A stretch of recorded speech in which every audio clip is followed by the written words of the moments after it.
Yo, how's it hanging, homies? It's me, Master Steph here at 482 TCG, and we are back with another Battle Spirits Saga gameplay video. I'm sorry this one took a bit longer to come out than I anticipated. You will see when you watch the actual video, I added some additional like animations and things to make gameplay flow a bit smoother and to make it look a bit more clean cut. You also notice that this video, unfortunately, like the last video, is going to be just one match instead of a entire best 2 out of 3. Let me know what you guys prefer. Do you prefer these like one game series where it's just a quick game that you can just quickly watch, or do you prefer the entire full 2 out of 3 series? I don't mind doing either. I will say if it is one game, it takes me less time to edit so I can get them out a bit sooner.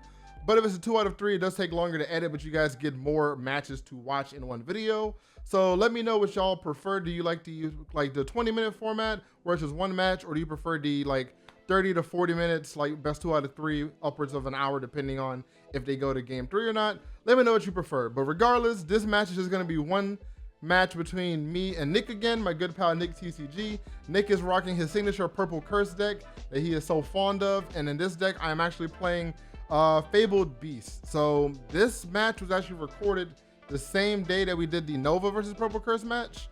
I think I was actually copying Cosmic Plays. I'll link him in the description below as well. Cosmic is another TCG YouTuber, and I think he uploaded a Fabled Beast deck.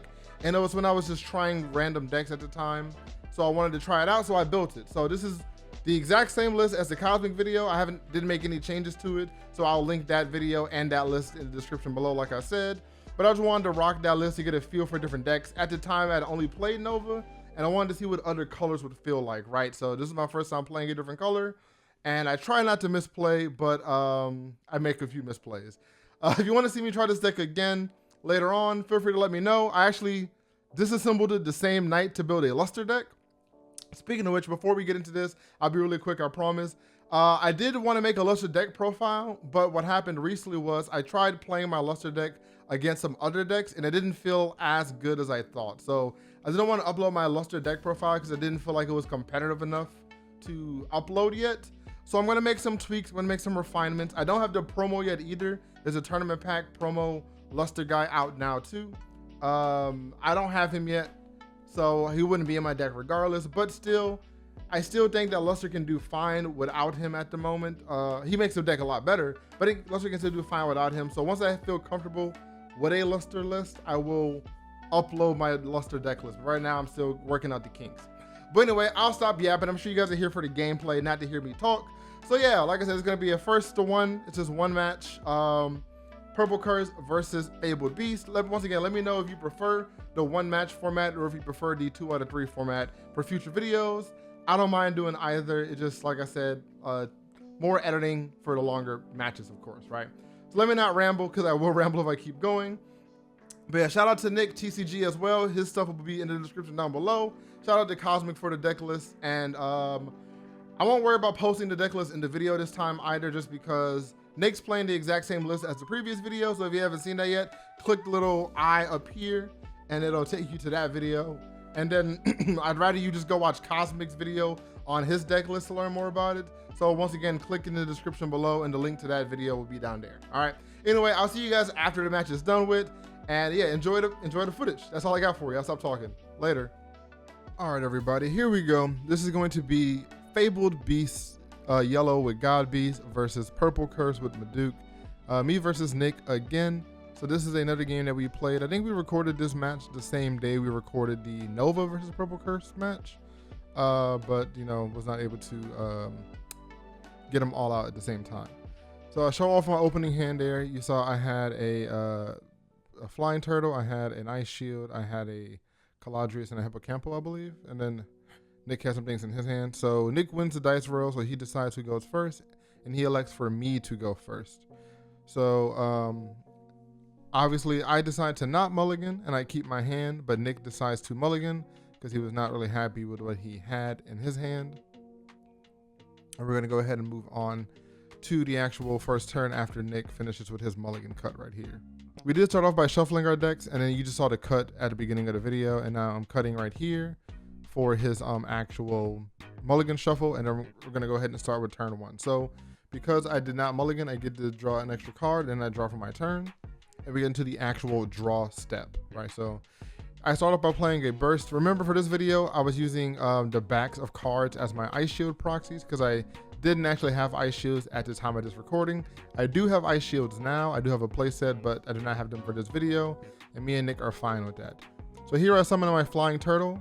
Flying Turtle allows me to check the top card of my deck when it's summoned, and if it is a Fabled Beast, I add it to my hand, and then if it's not, it goes to my trash, which it was not. I whiffed, unfortunately, and it went to the trash.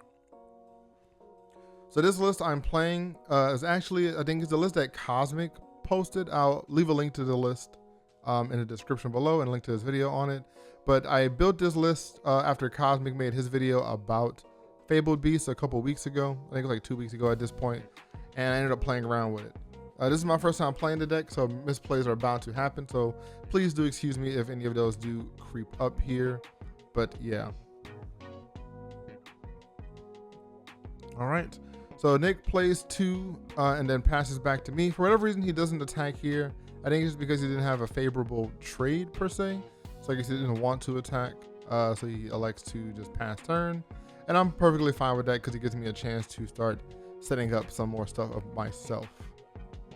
Also, sorry about the table shake. I know the table's shaking a lot. We have that fixed in future recordings, but this recording, we had the camera on the same table as the gameplay, and whenever we would like move, the camera would be a little shaky, so I do apologize about that.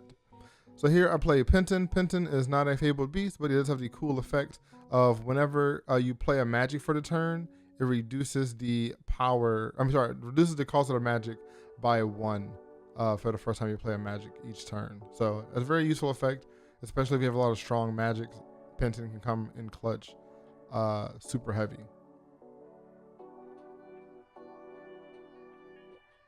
So Nick just elects to take the damage. He does not block or anything, putting him at 7 cores to just my 5, and then he moves on to his turn after that. So my ideology here was that because I had the ice shield down, I wasn't super afraid of him going super wide. I was willing to sacrifice Turtle or Penton if it meant, you know, not taking a bunch of damage in case he spread out. Purple Curse has the ability to play slow, but they can also kind of flood the board and kind of go wide if they want to. So right now I'm trying to play around that. Speaking of which, he plays a Dragonaga Assassin. This card has Curse whenever it attacks, and then if it has a Soul Core on it when it attacks, and it's level 3, you get to draw a card. So Nick is playing that both for the Curse and for the additional card draw. So I'm making sure to watch out for both of those things right there. Right now, his Soul Core is tied up on his Camelot Knight because he wants it to keep Curse. But, you know, depending on how he feels this turn, he might want to change that around just for the additional card draw. He might want to, you know, just run into my Penton with one of his Dragonaga Assassins and get the card draw. But it seems like he decides to not. He leaves it on the Camelot Knight, and he just attacks with the Camelot Knight. So it attacks and has Curse, meaning that if I block it with my Penton will die. And I elect to just block it with Penton because my main reason for putting Penton out was, yeah, he reduces the cost of my spells. But 1, I'm just having him there as a blocker so I don't take too much damage if he goes wide like this. And then 2, Godbeast becomes cheaper even if I have 2 drops in my trash. So I'm perfectly fine with 2 drops going to trash just to make my Godbeast a cheaper play overall.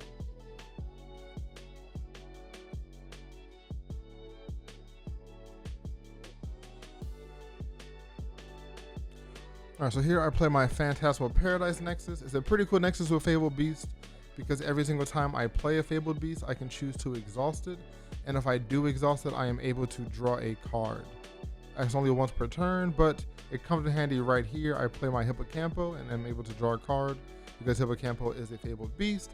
On top of that, Hippocampo is a cool card because it has the Blessed keyword, and Blessed says whenever the card deals damage, you are able to take a core from your void and add it to your life. So essentially you get to not only heal, but it's also technically ramp because you're taking cores from the void and adding them to your life pool. So when you later lose that life, it's additional cores that'll be added to your total core pool, which makes it a pretty cool card. I can't wait to see more Blessed support, honestly. So Nick elects to flash here and he plays Deadly Balance. Deadly Balance forces both opponents to choose a card to destroy. I choose my Flying Turtle because I really want to heal. That might have been a greedy play. It might have been smarter to go ahead and actually let the Hippocampo die, so I keep the Flying Turtle as a blocker. but I was being kind of greedy and I wanted the life, and I was thinking that I had the ice shield.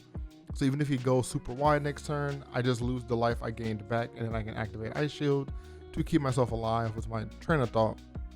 So although I probably should have blocked more properly, I elect to let the flying turtle die and get the heal with Hippocampo. So that's what I do. And I don't regret the decision, but I definitely probably should have attacked with the turtle first if I was afraid of Deadly Balance. So here Nick plays Dark Knight Aglavale.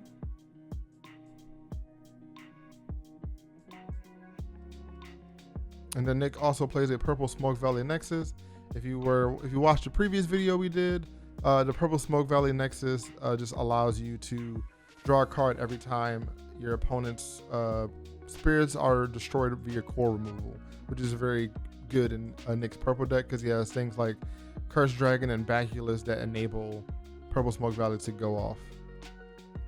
Alright, so here we are. I'm trying to figure out exactly what play I want to make here.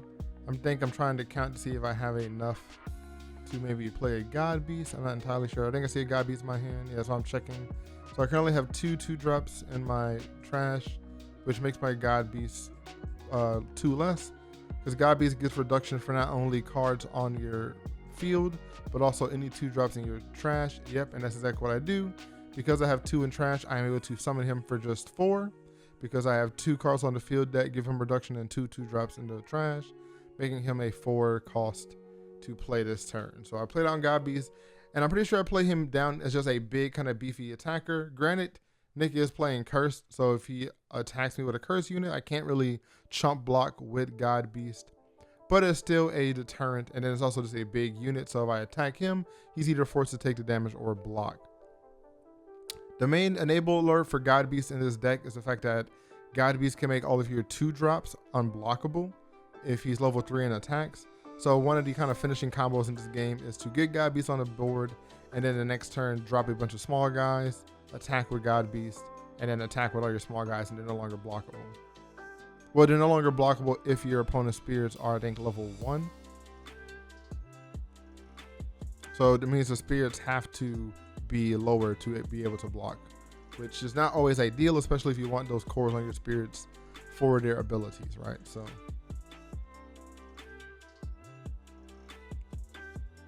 I elect to not attack. I just pass turn because I'm sitting pretty with 2 people on the field, and I just let Nick go ahead and take his turn here.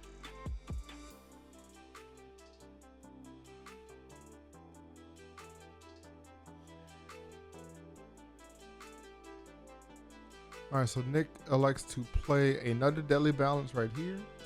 So after playing the Deadly Balance, I have to decide what to destroy. He chooses to destroy his Aglavale, which will give him a draw because it was destroyed by an effect, and Deadly Balance does not count as a self-destruction when used to destroy one of your own creatures. So he's able to draw a card off of Aglavale dying, and then I am forced to destroy my Hippocampo because I don't want to get rid of Godbeast because it's the bigger unit of the 2. And although the heal from Hippocampo can be useful, Godbeast's ability to end the game via attacking, I think, is more useful in this scenario. Especially because I do believe I'm sitting on a couple of 2-drops in hand already. So I think it is the smarter play to make. So Nick goes ahead and plays his Bullet Trickster, just another curse unit, and then an Okapando, yet another curse unit. So as you can see here, he's going wide. He's forcing me to either have to block his curse units to have my Godbeast die, or he's going to swing in for a bunch of damage this turn if I elect to not do that. Obviously, I could have Ice Shield, but it's better to try to get the Ice Shield out of me now, and I think that's what Nick is going for right here. He's trying to get me to play my Ice Shield, that way he can potentially set up a lethal for the following turn, and let's see exactly how I decide to play around it here. So I decided to take the first attack, and I do not no, never mind. I do activate Ice Shield. There we go. Yeah, so I take the attack, and I go ahead and activate my Ice Shield. Activating Ice Shield lets me stop his attack, and then I just move on to my turn. And that's one reason why Ice Shield is so great. He got 1 attack in. He has just 2 defenders left on board. Granted, you might have been able to argue I could have taken another attack and gone down to 3 HP, and it probably would have been fine.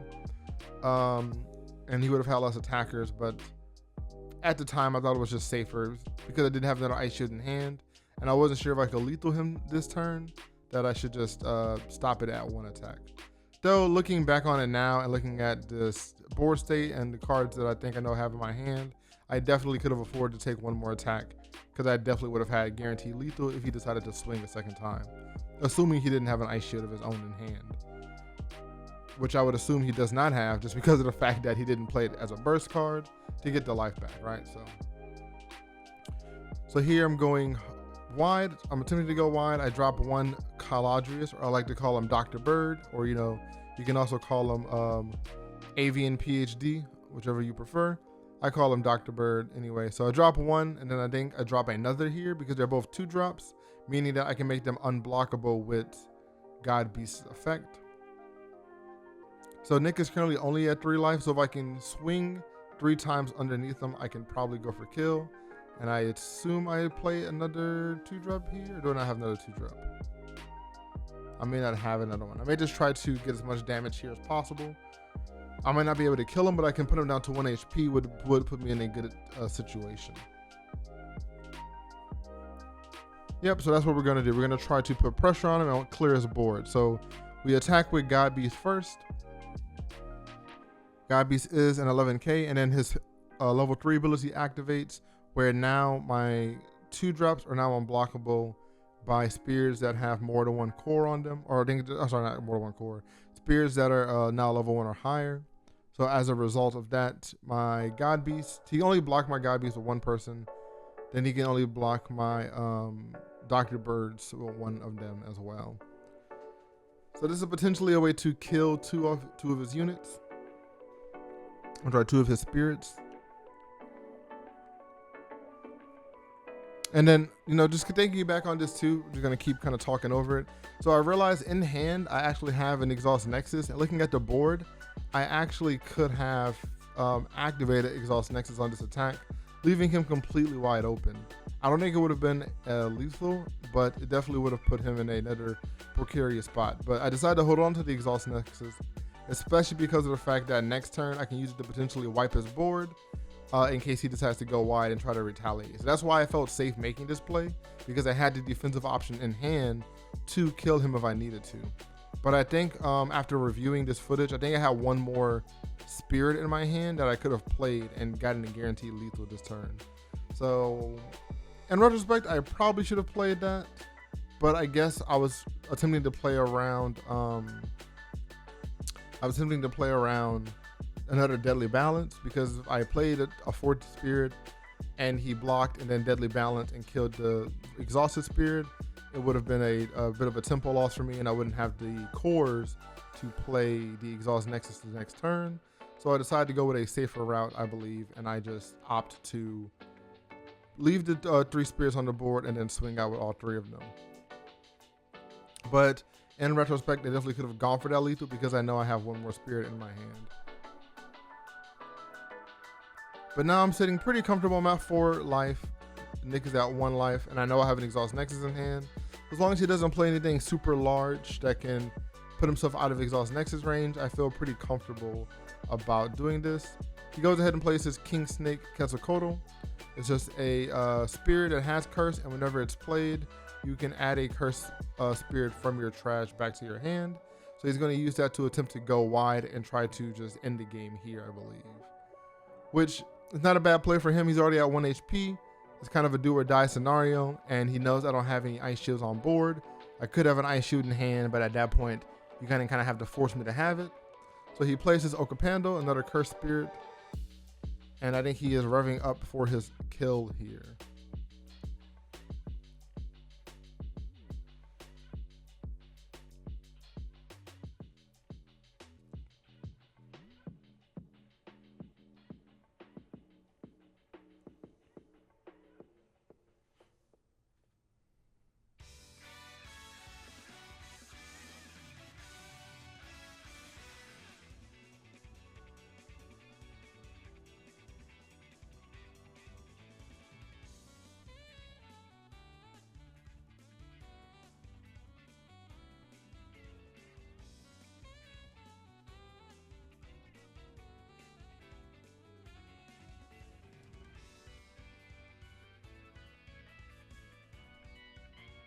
All right, so after adjusting his cores around, Nick finally goes into his attack step, and he's getting ready to try to swing for game.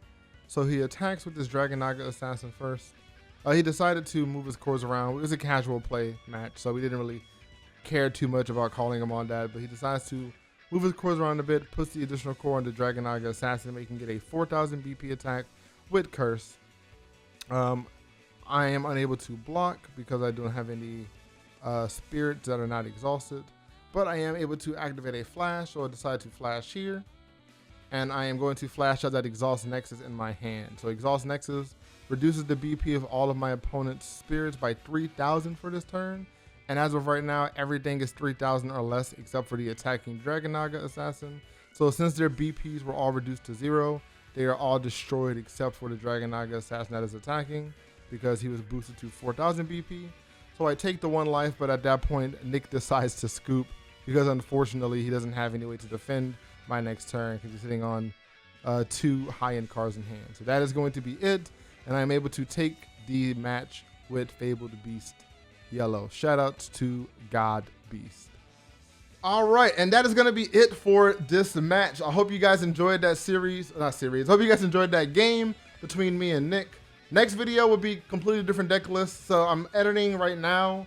I played a Nova versus Pterosaur match with Nick, and then also should have a Luster versus, I think, Pterosaur or Kurt. I don't remember what the match was. We play a bunch of games and we don't record all of them. So I'm trying to remember which ones I recorded. But I do have those already recorded and I am working on editing them now. So both of those should be up next week. I noticed the one took a bit longer to come out, but I promise they will be coming out a lot more smooth at this point.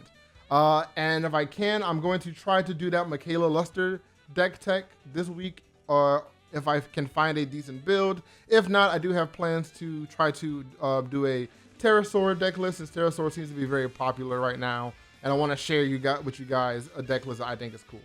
Anyway, thanks so much for watching the video. I hope you enjoyed it. Once again, please comment down below. Let me know, do you prefer this 1 game format, quick 20-minute video, or do you prefer the longer best 2 out of 3 format videos? Let me know.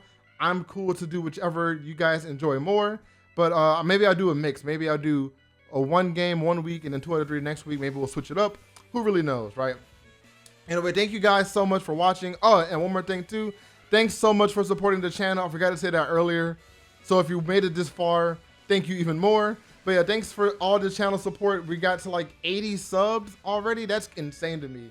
I was uploading videos for fun. I was not expecting it to get this many subs. 80 might not sound like a lot, but for me, that's a lot. So once again, thank you guys so much for supporting the channel. I really do appreciate it. And yeah, here's some more videos, and here's some more BSS. Hope you guys enjoy the edits. Thank you so much. Please like and comment if you're enjoying it, and I will shut up now. This has been Master Steph. Hope you guys enjoyed the video, and I'll see y'all next time. Peace out.